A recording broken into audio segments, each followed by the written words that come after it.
new reporting is coming out about DA Fani Willis in her Fulton County, Georgia case about who she thinks the main defendants are, who she's willing to negotiate with, and who she's not. This was reported in The Guardian, who is saying that Fani Willis won't make offers to Trump, Mark Meadows, and Rudy Giuliani. Now, we've been saying that for a while, Michael Popak, Ben Meiselas, and I, when we've been saying, who are the main defendants? Who do we think that Fani Willis won't flip and won't make offers to? And we've been saying it's Trump and Meadows and Giuliani and some others as well. But so these aren't a huge surprise. But let's talk a little bit about her decision-making and what went into that and why she's doing that. Now, don't forget there's 19 defendants, right, that she charged in the sweeping RICO indictment, 18 others, including Trump. And at least 4 of them have pled guilty and are cooperating in some way.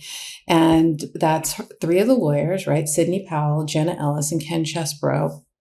They were ones that have already pled guilty and are cooperating on some level, or at least their testimony is neutralized in that she has a statement from them saying what their involvement is. But several of them are cooperating on some level with her. And then the guy who's the bail bondsman, Scott Hall, he also pled guilty. So what does that mean when you get a fairly lenient offer in a big case in exchange for cooperation if you're a prosecutor? What it really means is that the prosecutor views you as either a lower level person or someone that you want neutralized. You don't want them going to trial in your case. And I would say that Ken Chesbrough falls in that second category, that he's somebody that's not necessarily lower level, but he's somebody that if I were a prosecutor prosecuting this case, I certainly would want him on the prosecution side testifying for me if he's truthful, because I want him to neutralize this advice of counsel defense that Trump says he's going to rely on, saying, oh, I was relying on my lawyers here when I was just relying on this lawyer. This way, hopefully he'll testify and neutralize that as a defense in the case. But anyway, because the way it works if you're a prosecutor is you flip up, not down, meaning you will flip lower people, the lower level people, in order to get the senior top people. You would never flip the top people to get the lower level people. And of course, Donald Trump is one of the ringleader, and Rudy Giuliani and Mark Meadows are also part of that upper echelon, right? Mark Meadows being the former chief of staff and Rudy Giuliani being one of the lawyers. Also, if you're a prosecutor and you're Fani Willis, you're going to want to have a streamlined case. 18, 19 defendants is a little unruly. Can't fit that many people in a courtroom very easily. You'd have 18 or 19 defendants and defense attorneys all cross-examining your witnesses. So you want to streamline it with as few people as possible, the most serious people. And you certainly wouldn't want to subject your witnesses to multiple trials, because that could create a record that is, potentially slightly inconsistent if the testimony isn't the same. Now, one person who is also a defendant who I would think would be up there in the category of pretty serious defendants is John Eastman, right? Trump's former lawyer. So I was surprised not to read his name in The Guardian as someone that Fani Willis is not wanting to make a deal with, right? Because he was the architect, they say, along with Ken Chesbrough, for this whole fake elector scheme. So perhaps the reason he is not included in that, she wants to make a deal, is a similar reason for Chesbrough, right? To neutralize the advice of counsel. But John Eastman, interestingly, did something in this case this week that was also slightly different, right? He's trying to separate himself from the remaining pack. Because if four have pled guilty, that leaves 15. And John Eastman is saying, you know what? I don't want to be part of the group. Judge, I want you to take me out of the stream of Trump's. I don't want to be with Trump in his case.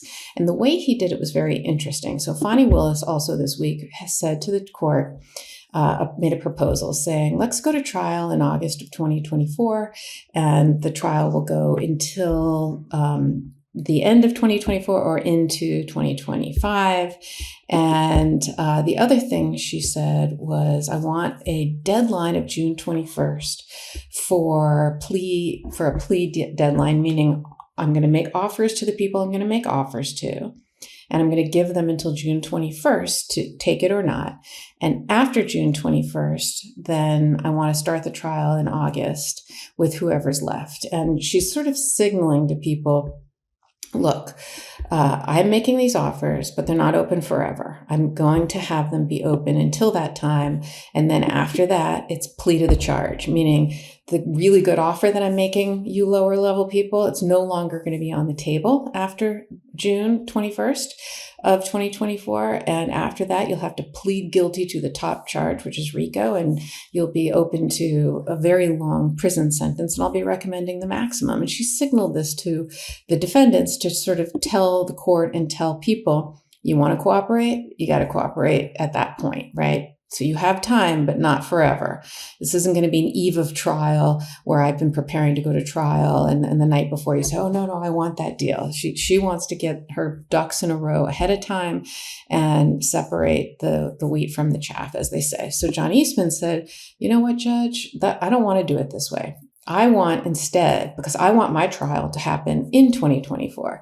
I want it to be completed by 2024. I don't want to go into 2025. It's not fair. So I have a proposal. Why don't you instead have Trump on his own, get Trump and the Secret Service out of this, and then we can streamline it. We can go faster. And then you could have two groups and we can all go, at a different time. Sooner than that, because I want my trial sooner. So that's kind of what's going on. And that motion is being made now. And, there's sort of this whole thing going back and forth between the defendants and the DA. But, look, one thing to keep in mind is, first of all, defendants don't have a right to a plea, right? That's completely in the control of the prosecutor. When I say a plea, I mean a plea offer. Right? Any defendant can plead to the charge anytime. That's their right. They don't have to go to trial if they want to plead guilty. But a plea offer, you don't have a right to that. That's entirely in the discretion of the DA and when it happens, right? In other words, she doesn't have to give a deadline. She doesn't have to say, a DA could make an offer until the eve of trial if they want. Any DA can kind of decide to do that whenever they want. But Fani Willis is trying to signal to the defendants what her schedule is.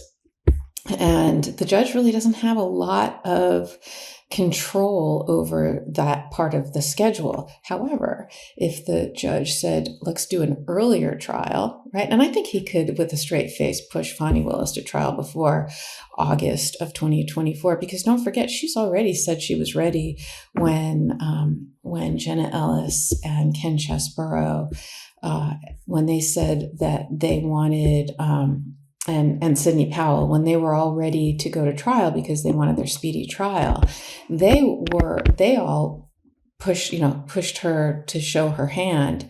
And she said, I'm ready. And they were ready to go right before they pled guilty. And so, I think the judge could say, wait a minute, Miss Willis, DA Willis, you said you were ready a year before, practically.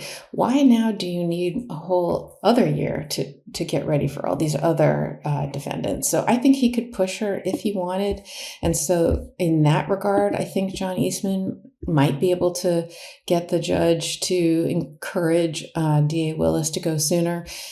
She could also be looking at the calendar for all the other cases that are happening, right? When she picked her August date, because Judge Tanya Chutkin's DC election, January 6th election interference case is going early March. And then if that doesn't go, you've got the Stormy Daniels case in front of Alvin Bragg lined up to go late March.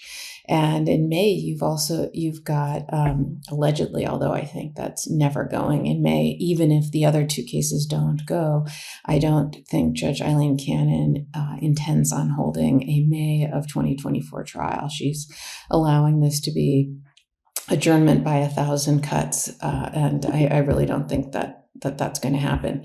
Anyhow, so I think that's why Fani Willis is picking that date, because I think she wants to get in there before the election and realistically get on the calendar in some regard. So let's see what Judge McAfee decides, because the timing of a trial is entirely in Judge McAfee's control. So the court can control the timing, but Fani Willis can control whether or not she makes a plea offer with anybody and how long she keeps that open for and what she's willing to accept, because otherwise your only other recourse is to go to trial and with a jury and try to convince them to acquit you. So that's what's going on there. And I think in the end, we will see a lot more pleas. I think there have been rumblings from coming out of the various defense camps that there are other plea offers on the table and that people are considering those. And, the state is going to keep them open as long as she said they will. But after that date comes and goes of her final plea date, she is going to pull them and they're going to have to plead to the charge. And interestingly, the fact that she gave a date, the fact that she said the pleas are open until that point is exactly why we know she's already made offers and why they're out there. So if she hadn't made offers to people who aren't considering them, she wouldn't have signaled that they have until a certain date to accept it. And the reason I think this information is coming out now about in The Guardian, in this article, that Fani Willis is not going to make an offer to Trump or Meadows or Giuliani is because they didn't receive one of these plea offers and they didn't get this same June deadline. And that makes sense, right? If I were the prosecutor, I wouldn't make a deal with those three either. Now, Meadows is the one that's a head scratcher for me, because she is signaling that Mark Meadows is one of the more serious people that can't that shouldn't get an offer, that they're not going to flip, right? But that's kind of a blow to Mark Meadows, because he testified in Washington, D.C., right? He's testifying. He's not even listed as a co-conspirator, as an unindicted co-conspirator in Jack Smith's indictment. So he did testify in Washington. I think he's not a cooperator. He's a reluctant witness, it seems, but he's a witness nonetheless. So it's interesting that Fani Willis is choosing to put him up there as one of the more culpable defendants. So that's what's going on in Georgia. Thanks for joining. I'm Karen Friedman Agnifilo with Legal AF. Join me and my co-hosts every Wednesday and Saturday. Hey, Meidas Mighty. Love this report? Continue the conversation by following us on Instagram @MeidasTouch to keep up with the most important news of the day. What are you waiting for? Follow us now.